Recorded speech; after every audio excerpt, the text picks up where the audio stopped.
What's happening, everybody? Welcome back to another video here on the channel. So we are continuing in our audio effects series, and today we're talking about reverb. So if you don't know what reverb is, you can kind of think of it as an echo. Maybe you want to have a lot of reverb like this, so it sounds like you're in a ginormous room, or maybe you just want a little bit of reverb, kind of like this, where you're in a smaller room. So we're going to talk about the reverb effect. I'm going to break it all down for you, just like I did for the other effects. We're going to try it out, and hopefully it's something that you might be able to use on one of your clips one of these days. So a few things to know up front here. So reverb is good when you have a clip that is very dry, where there's no echo, it's very muffled, which is good because you don't want all that background noise kind of going all over the place, which is why I redid my studio here with some acoustic blankets. So if you haven't seen that video about redoing my studio, check that out, link above here. But anyway, I have a nice, good, quiet audio track here from my Blue Yeti, and if I want to add a little bit of echo in there, this is how we're going to do it. So let's jump into Resolve. I'm going to show you the reverb effect, break it down for you, show you each part, and tell you how it works. So like I always recommend, use some good headphones if you got them to work with your audio, just so you can hear those small changes. Although with the reverb here, you're going to hear the changes pretty easily. Jumping into DaVinci Resolve, we are in the Fairlight tab here, and if you don't know how to get there, come and click on these little musical notes down at the bottom of the screen here. We want to make sure we've got our clip in our timeline. Next, we need to make sure we have our mixer open. So if you don't know where that is or it's not open, come on up to the top of the screen here. You'll see your mixer. Go ahead and toggle that on. Come down to your mixer, and we want to make sure we see effects. If you don't see effects, click on these three little icons here and make sure you have effects shown. And if you need to turn off some of these other ones to make more room, that's okay. Go ahead and do that.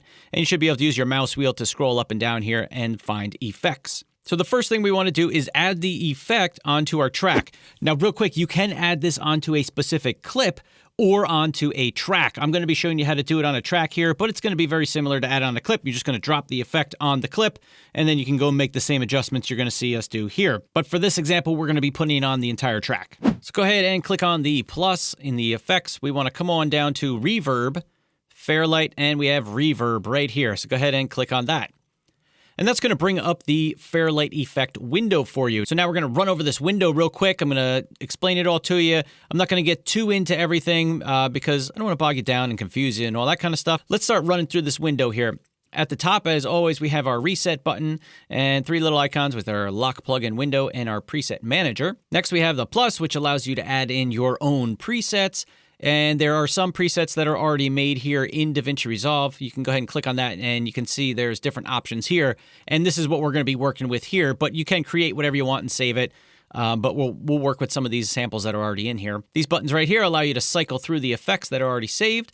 And then you have the A and B option here for you to set two different settings for your effect, which we just made a quick tip Tuesday about. Link above if you want to go check that out. Moving down to the next section, you've got this area here, which is a graphical representation of the size room you're creating reverb for.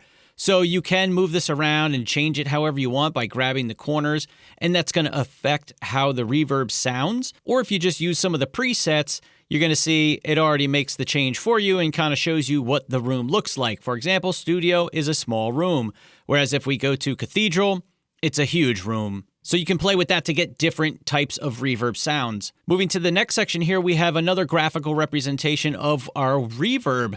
So this is basically the point at which your reverb starts, and you can apply a pre-delay. So that delay actually starts a little before the clip starts. And then this just kind of shows you how the reverb starts and then kind of dies out over time. So as we make some changes here, you'll see differences here. For example, if I change it to plate, it's a much shorter reverb here, whereas, the cathedral's a little longer. Bathroom, that's really short, like a small echoey bathroom. So that gives you a graphical representation of how long does the reverb last. Down here, you've got your milliseconds up to 4,000 and the amplitude of it on this side. So is it a lot? Is it a little? And that kind of just gives you an idea of what you're looking at in a graphical form. Oh, and real quick, as always, right up here, reverb, that's your toggle on and off, so you can turn the effect off if you want to. So the next section we have here is reverb, and we've got a bunch of different options here. The first one we have is pre-delay. So what this means is, when do we want the delay, that first delay of our reverb, when do we want it to start? Do we want it to start as soon as our clip starts, or if we dial this backwards a little bit, you can see in our graph up here, it's actually pulling the delay to start before the clip just a little bit. So you can play with that a little bit and see how that sounds. So again, we're going to try out some of the presets here and we can see how it changes these items. But if you wanted to start really early with that first initial reflection of the reverb, you can back this way up to, it looks like 200 milliseconds there before the clip would actually start. Next up, we have reverb time. So how long do you want that reverb to last? Do you want it to be really quick and not long, or do you want it to be really long and delayed? So if I grab that reverb time, stretch it out, you can see it stretches that graph way out. And likewise, if I bring it back, it makes the reverb really quick. The next item we have here is distance, and this affects the distance between the virtual source and the virtual listener. And when you modify it, it only makes changes to the pre-delay and early reflections of the reverb. So the very beginning of the reverb is what the distance is going to affect. The next item here is brightness, and brightness affects the shape of the decay or the reverb. So for example, if I boosted this all the way up, the decay time would be identical at any frequency. It would be the same amount of decay over time for any frequency. Now, if I take the brightness and I drop it all the way down to 0, what that's going to do is take all of our higher frequencies, our higher pitch frequencies. If you think about your EQ, those higher frequencies, it's going to take that and make the decay time on those shorter, which in turn makes the sound a little bit duller, or not muffled, but just a little bit duller, not as bright and sharp. The last item in this section is modulation, and what that does is add a random low frequency phase to the tapping point of the ER processing. All right, I'm going to be honest, I don't know exactly what that means either. You're probably like, what is he talking about? Some of these things I am reading from the manual just to kind of give you guys an idea of what it might do, but a lot of it, I mean, I don't go in and make adjustments to these specific things a lot of times. There's a few things that I do use, but most of this stuff, you know, I don't mess with too much because I just don't have a need to. So if all this sounds a little foreign to you, a little bit crazy, don't worry about it. You're not alone. You're probably not going to have to make changes to it anyway. So don't sweat it. Just stick with me here and you're going to be fine. We're going to get you some reverb on your clips. The next section we have here is early reflection tone. So we have low frequency and high frequency changes that we can make. And this is, if you think of your EQ, this is where on the EQ are we trying to adjust here. So this is a low frequency up to 500 hertz, and the high frequencies from 1,000 to 16,000 kilohertz. And then down here you've got the gain that you can either boost or lower if you need to for either the high or the low frequencies. So you can try making some changes to here, and if you mess anything up, remember any of these dials, you can always double click to fix them and put them back to their default. But all the changes that you make here are going to be post EQ. So if you have an EQ on your track, all these things are going to be post EQ. So these are just going to affect the way your early reflections sound. So, you know, in this close area to where your clip starts in our graph here, it's going to be affecting that part of the reverb. The next section we have here is the reverb tone. So what is that reverb going to sound like? And again, you have low frequency, high frequency, and then you can boost or reduce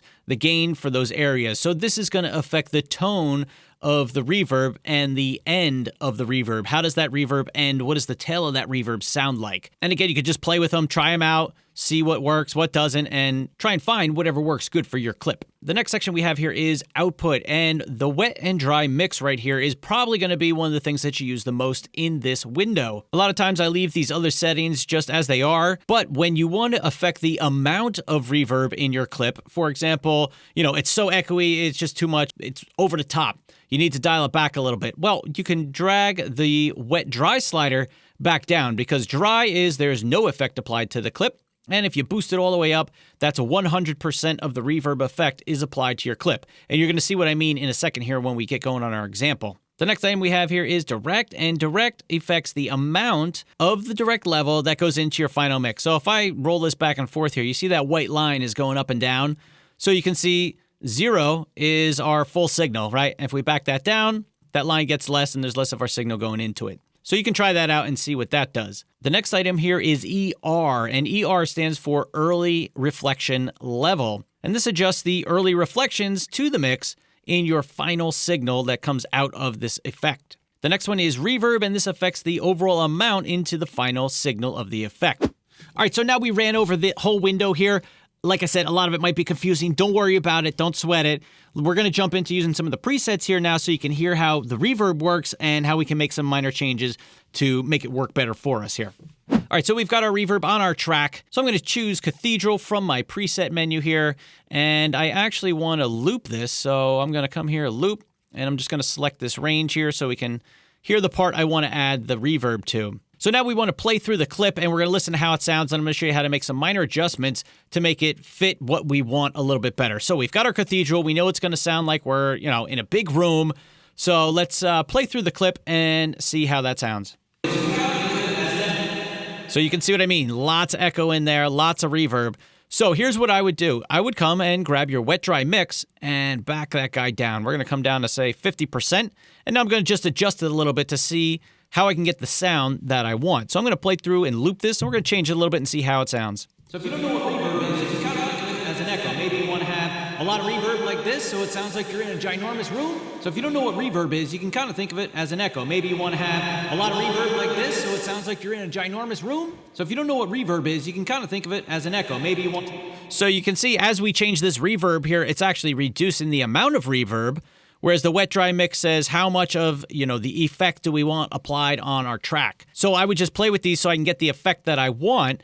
I'm going to play through it again and just kind of come up with what I like, and then that's what we're going to go with for the large cathedral type of reverb. All right, so I think that's kind of good. I mean, I'm just kind of playing with stuff here and seeing how to make a lot of echo. That sounds like I'm in a big room, right? So I think that sounds a little bit better than the default effect did, but that's how we can use, a huge reverb type of sound that's a long delay, and if that's the effect we're going for, that's one way you can do it. So don't get this effect confused with delay and echo, which are other effects that are here in DaVinci Resolve, as well as just in audio in general.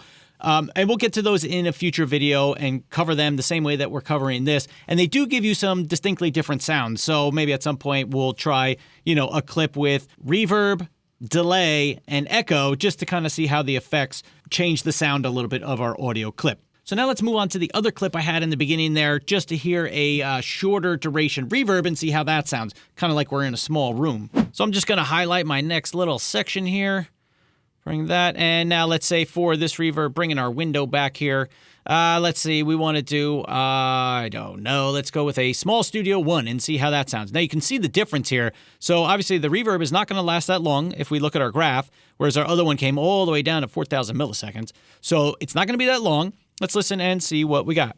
And actually, it helps if I'm on the right track, right? So let me put that on track 2, not on track 1. So I'm going to go ahead and click plus, come on down to Reverb Fairlight, and add the reverb again. All right, here we go. Now I'm going to go and select our Studio 1, and let's hear how that sounds. Or maybe you just want a little bit of reverb, kind of like this, where you're in a smaller room. Or maybe you just want a little bit of reverb, kind of like this, where you're in a smaller room. Or maybe you just want a little bit of reverb, kind of like this, where you're in a smaller room. So there's just a little bit of reverb I could add onto my clip to kind of help it not sound so dry. Let me play through it real quick without any reverb so you can just see how it sounds with no echo, no reverb. These acoustic blankets I put up are doing really good with keeping out all that echo. So let's hear it dry, and then I'll turn on the effect and you can hear how that sounds. Reverb is off and play. Or maybe you just want a little bit of reverb, kind of like this, where you're in a smaller room. Or maybe you just want a little bit of reverb, kind of like this, where you're in a smaller room. So reverb can add a little bit of depth to your voice if it's very quiet, very flat. There's not much spatial sound to your voice. The reverb can kind of help add that in. And for me, in singing vocals, I use reverb a lot, kind of just to add a little something to the voice and may help it not sound, kind of blah. It just kind of adds a little bit to it, right? But it sounds good with a little bit of reverb in there, right? All right, guys, so that is it for reverb. Again, there's a lot of things in there that you can play with, a lot of things you can tweak. If you want to stick to some of the basics, the presets they have there, and just kind of adjust the amount with the wet-dry mix there, that's typically what I'll do a lot. I play with it once in a while just for fun to kind of see what I can get out of it. But if you're looking to kind of spice up your voice, it's a very dry-sounding signal, very muffled even.